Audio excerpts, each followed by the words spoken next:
नमस्कार, मैं हूँ ऋतु शर्मा और मेरे चैनल भोगी जोगी में आप सभी का स्वागत है।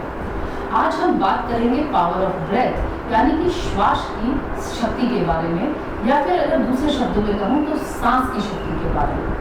हम सभी जानते हैं कि जीवन के लिए सांस कितनी महत्वपूर्ण है, लेकिन इसके बावजूद भी बहुत से लोग हैं जो सांस लेने के सही तरीके से अनभिज्ञ हैं। आज के एपिसोड में हम इसी सांस के सही तरीके के बारे में बात करेंगे, लेकिन उससे पहले मैं आपको बताना चाहूँगी कि योगा में सांस का क्या महत्व है। हम पूरे दिन में यानी कि 24 घंटे में तकरीबन 21,600 बार सांस लेते हैं, यानी कि प्रति मिनट तकरीबन 15 बार हम सांस लेते हैं और छोड़ते हैं। लेकिन योगी मानते हैं कि सांस का सीधा रिश्ता है आपकी जिंदगी से, कि कितनी लंबी आपकी आयु होगी। जितना धीरे आप सांस लेंगे उतना ज़्यादा आप जिएंगे। इसका मतलब कि अगर हमारी सांस शैलो होगी उतनी ही हमारी ज़िंदगी छोटी होती जाएगी। ये चीज़ हमें नेचर में भी देखने को मिलती है। वो जानवर जैसे कि हाथी, पाइथन या फिर कछुए जो धीरे सांस लेते हैं, धीरे और गहरे सांस लेते हैं, वो लंबा जीते हैं। तो क्यों ना हम भी इसी बात को ध्यान में रखते हुए अपनी सांस से और बेहतर तरीके से जुड़े। सांस उन फिजिकल इनवॉलंटरी प्रक्रियाओं में से एक है जिसे आप कंट्रोल कर सकते हैं। बल्कि अगर मैं कहूँ तो ये सिर्फ इकलौती प्रक्रिया ऐसी है जिसे आप कंट्रोल कर सकते हैं। इनवॉलंटरी प्रक्रिया मतलब जो अपने आप आपके शरीर में हो रही है, जैसे कि दिल धड़कना, आपकी पाचन क्रिया या सांस लेना। आप अपने दिल की धड़कन कंट्रोल नहीं कर सकते, लेकिन आप अपनी सांस पर कंट्रोल कर सकते हैं। अब ये शब्द कितने महत्वपूर्ण हैं, इन्हें सिर्फ सुनना नहीं, समझना जरूरी है। वो क्यों? कभी आपने नोटिस किया है कि अगर आपको गुस्सा आ रहा है या आप स्ट्रेस्ड हैं या फिर आप डरे हुए हैं, तो किस तरीके से आपकी सांस का रिदम अपने आप बदल जाता है। आपकी सांस और तेज हो जाती है। ऐसा क्यों? क्योंकि आपके शरीर में ऑक्सीजन की मात्रा की ज़रूरत बढ़ जाती है। आपको ज़्यादा ऑक्सीजन चाहिए ताकि आप इन स्ट्रेसफुल सिचुएशन से लड़ सकें या इनको रिएक्शन दे सकें। इसीलिए इसका उल्टा भी ट्रू है। अगर मान लीजिए आपको गुस्सा आ रहा है तो आपने कभी किसी डॉक्टर को सुना ही होगा ये कहते हुए कि गहरी सांस लीजिए और फिर धीरे से छोड़ दीजिए। ऐसा अगर आप 4-5 बार करेंगे तो आप महसूस करेंगे कि आपका गुस्सा अपने आप फुल हो गया है। तो ये बताता है कि आपकी सांस कितनी ज़रूरी है। लेकिन हम रोज़मर्रा की ज़िंदगी में बहुत ही शैलो यानी कि बहुत ही छोटी सांस लेते हैं। इससे क्या होता है कि हमारे फेफड़ों की पूरी कैपेसिटी का इस्तेमाल नहीं हो पाता। अब ये चीज़ हम कैसे इम्प्रूव करें, ये हम सीखेंगे आज के एपिसोड में और आने वाली ऐसी कई किश्तों में। तो आप देखते रहिए भोगी जोगी। चलिए हम बात करते हैं नेचुरल ब्रीथिंग, कैसे अपनी सांस से और भी ज़्यादा अच्छे से जुड़ाव महसूस किया जाए, कैसे आप इसके बारे में और अवेयर और सचेत हों।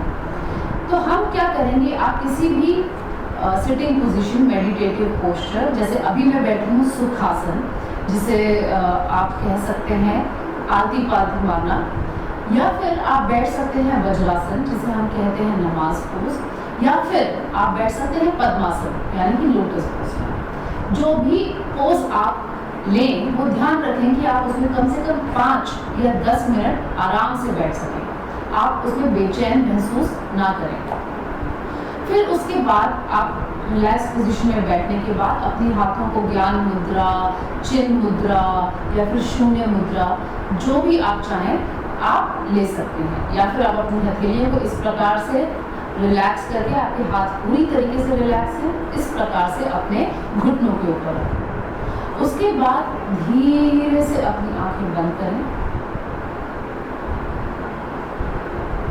और बस अपनी सांस को ऑब्जर्व करें। अपनी सांस की गति को बिल्कुल भी कंट्रोल करने की कोशिश ना करें। बस एक दर्शक की तरह ये ऑब्जर्व करें कि कब सांस अंदर आई और कब चली गई। ये समझने की कोशिश करिए कि जब आप सांस खींचते हैं तब वो हल्की सी ठंडी है, और जब आप सांस छोड़ते हैं वो हल्की सी गर्म है। बस इसी को ऑब्जर्व करते हैं।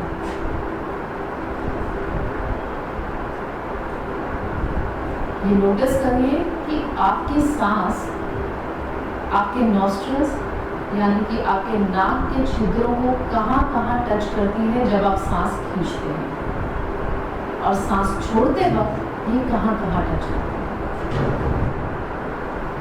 बस अपनी सांस को हमें अच्छे तरीके से जानना है। तो यही चीज हम कम से कम 5 या 10 सांसों के लिए करेंगे। आप ज्ञान मुद्रा, चिन्ह मुद्रा, जो भी मुद्रा में बैठना चाहते हैं बैठिए, हल्के से आंखें बंद करिए और अपनी सांस पर ध्यान केंद्रित करिए।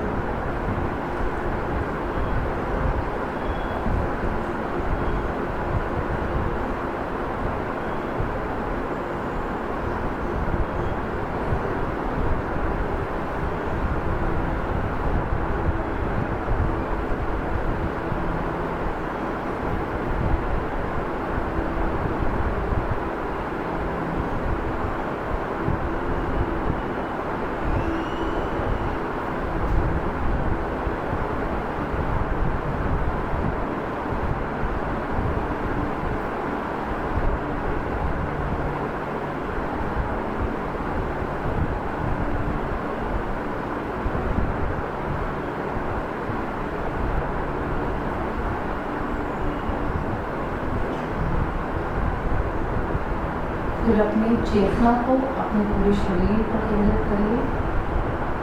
धीरे से अपनी आंखों को इस प्रकार खोलिए। ये एक तरीका है अपनी सांस से दोबारा जुड़ने का। मैं आपको ये सुझाव दूंगी कि कोशिश करिए कि आप एक वक्त तय कर लें जिस वक्त आप इसको प्रैक्टिस करें, इसका अभ्यास करें। नेचुरल ब्रीथिंग, हमें इसमें कुछ भी नहीं करना, बस एक ऑब्जर्वेशन भाव की जरूरत है ताकि हम अपनी सांस को अच्छे से जान पाएं और इसके बारे में और भी ज़्यादा अवेयर हो पाएं। तो ये पहला स्टेप था हमारी पावर ऑफ ब्रेथ को जानने का। अगले एपिसोड में मैं आऊँगी आपके पास एब्डोमिनल ब्रीदिंग यानी कि पेट से सांस लेने की प्रक्रिया, और ये कितनी ज़रूरी है ये लेकर। तब तक के लिए आप बने रहिए भोगी जोगी के साथ, और अपने दोस्तों को, अपने रिश्तेदारों को और अपनी जान पहचान वालों को इस चैनल को रेकमेंड करना ना भूलिए। इसके साथ ही मुझे इंतजार रहेगा आपके सुझावों का। अगर आप चाहते हैं कि मैं इस चैनल पर कुछ खास योगिक प्रैक्टिसेस या योगिक क्रिया या फिर योगिक पोजेस के बारे में बात करूं, तो बेझिझक होकर कमेंट करिए नीचे कमेंट सेक्शन में। नमस्कार, आपका दिन शुभ हो।